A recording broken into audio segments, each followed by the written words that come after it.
समस्त ख्रीष्टीय भाई भौणी को प्रेज द लॉर्ड। आशा करी समस्ते प्रभु जीशु दयारे भल अछंती। प्रिय माने आम मानक जीवन रे एही प्रकार दुख आसी थाए, कष्ट आसी थाए। आमे प्रभु को जानू बोली विश्वास करूँ बोली कि आमे माने चिंता न करिबा पई इच्छा करि थाउ, हेले फिर भी चिंता आसी जाय था मानक जीवन रे। आमे दुख न करिबा पई चाहिथिले मध्य फिर भी आमे दुखित होई थाउ, निराश हो जाऊ। तो यही प्रकार समय आम मानू कौन कर उचित आज मुझे वाक्य नहीं आपण मान सम्मुख को आसी अच्छी आउ निश्चित भाव आपण मानकर से प्रश्नर उत्तर मिल परमेश्वर आपण मान जीवन में निश्चित भाव कार्य करेंगे। से आपण को प्रथम रु शेष जाए यह वीडियो को देखा पड़ो। आसतु आपण मानक पाखरे जदि बाइबल अच्छी ताहले मो सहित खोलंतु माथ्यू 8 पर्वर 24, 25 और 26 पद मो सहित पढ़ंतु। हालेलुया। से जगह लिखा जाय अछि, पुणी देख समुद्र रे एपरी प्रबल झड़ हैला जे तरंगरे नौकाटी आच्छादित हेबाकु लागिला। मात्र जीशु शयन करथिले आउ से माने निकट को आसी ताहांको उठाई कहिले, हे प्रभु रक्षा करंतु आमे मलु। जीशु से मानकु कहिले, हे अल्प विश्वासी माने तुम्हे माने काहे कि एडे भीरु। सेते बेले जीशु उठी पवन और समुद्र को धमक देले आउ सबु धीर स्थिर हैला। हालेलुया। तो प्रिय माने आम मानक जीवन में मध्य यही प्रकार परिस्थिति आसी थाए। आम मानक जीवन में मध्य यही प्रकार झड़ झंझा बा जो प्रकार पवन आसीथिला, तूफान आसीथिला आउ ए माने प्रभु जीशुंकर शिष्य आ प्रभु जीशु नौकार शोइथिले आ प्रभु जीशुंकर शिष्य माने से माने जागिकी रहिथिले। आउ जेते बेले झड़ तूफान आसी अच्छी सेते बेले से माने समुद्रर पानी रे थिले, समुद्रर मझी रे थिले। सेही प्रकार प्रिय माने एही वाक्यर अर्थ हेउछि, आम्भे माने केते केते बेले भाबी थाउ जे आम्भ मानक जीवन रे जो दुख आसी अछि, जो झड़ आसी अछि सेथिरे ही आम्भे माने भासी जीवा, आउ कोनोसी प्रकारर रास्ता नाही बोली भाबी थाउ। हेले परमेश्वर आम मानकर रास्ता खोली दियंती, यह विश्वास रखंतु। हालेलुया। जो प्रकार झड़ तोफान आसिला हेले प्रभु जीशु उठिले नाही आउ तांकर शिष्य माने भय करूछंती जे आमे एही झड़ तोफान रे मरिबु, हे प्रभु आमे मोलु बोली कहूछंती। सेही प्रकार आम्भे माने मध्य मनीष माने सबु बेले कहू थाउ जे एही प्रकार झड़ आसी अछि, एही प्रकार परिस्थिति आम मानक जीवन रे तैयारी होई अछि, आमे एबे मलु एही झड़ रे एही तूफान रे आमे माने कोन हेबा पसी जिबा और बाहर को आसी पारिबा नाही बोली। हेले यह सत्य नहीं प्रिय माने, यह शैतान आम मानक जीवन रे कार्य करि थाए।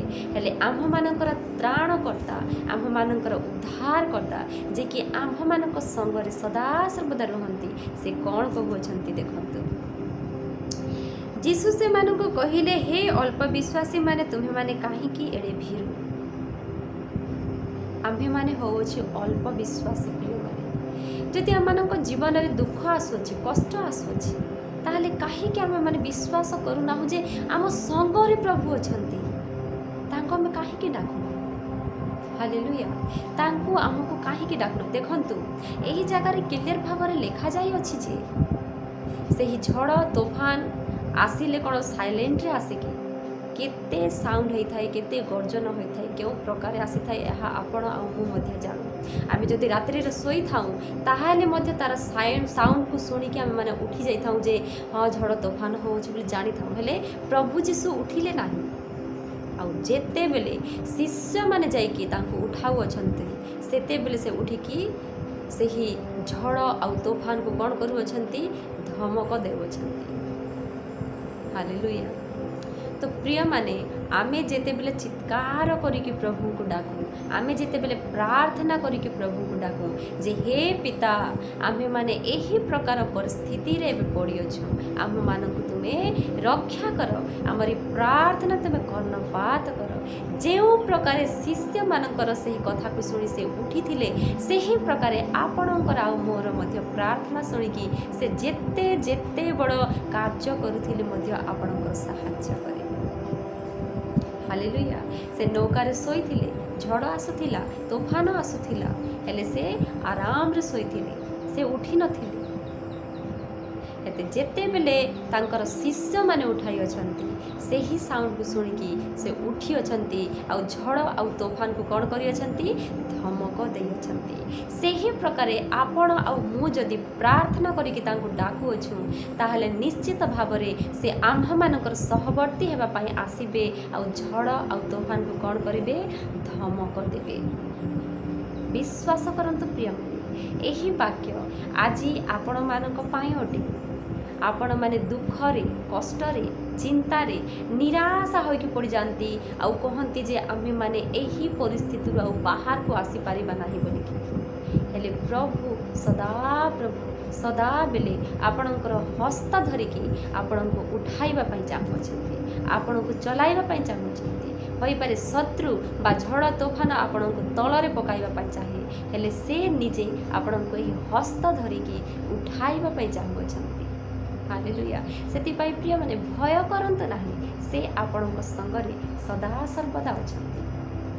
सेति पाई प्रिय माने आशा करे आपण माने मो एही वाक्य को सुनी कि विश्वास करू अछंती आ प्रभु जीशुंकर सेही विश्वास रे ध्यान दे अछंती बा दृढ़ विश्वास करिकी आग को बढ़िबे भय करिबे नाही कोनोसी प्रकार शत्रु आसु कोनोसी प्रकार शैतान आसु यदि आपणकर विश्वास दृढ़ अछि ताहले कोनोसी शत्रु कोनोसी शैतान रो शक्ति आपणक जीवन रे कार्य करि पारिबो नाही कारण सर्वशक्तिमान परमेश्वर आपणक संगरे अछंती। Praise the lord. धन्यवाद।